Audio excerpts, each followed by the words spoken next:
William F.Ruddiman is a palaeoclimatologist and Professor Emeritus at the University of Virginia.Ruddiman earned an undergraduate degree in geology in 1964 at Williams College, and a Ph.D. in marine geology from Columbia University in 1969. Ruddiman worked at the U.S. Naval Oceanographic Office from 1969 to 1976, and at Columbia's Lamont Doherty Earth Observatory from 1976 to 1991. He also has a son named Dustin. He moved to Virginia in 1991, serving as a professor in environmental sciences.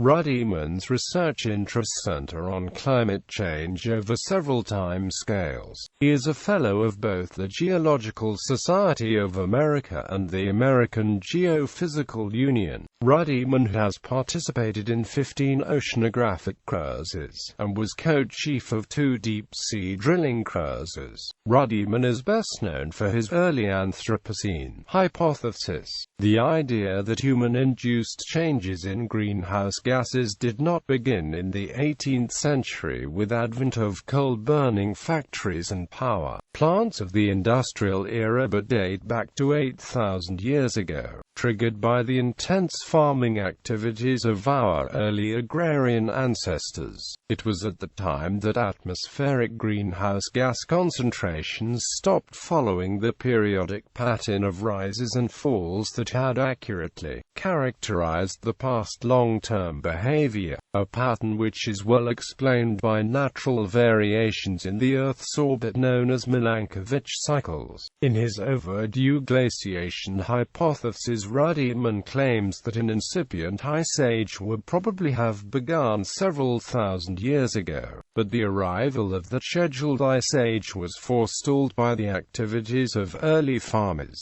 The overdue glaciation hypothesis has been challenged on the grounds that alternative explanations are sufficient to account for the current warm anomaly without recourse to human activity. But Ruddiman challenges the methodology of his critics. Ruddiman is also known for his hypothesis in the 1980s that the tectonic uplift of Tibet created the highly seasonal monsoonal circulation that dominates Asia today. With his then graduate student Maureen Raymer, he hypothesized that the uplift of the Himalayas and Tibetan Plateau caused a reduction in atmospheric CO2 through increases in chemical weathering, and was therefore a major causal factor in the Cenozoic cooling trend that eventually led to our most recent series of ice ages. He was awarded the Lyell Medal of the Geological Society of London for 2010.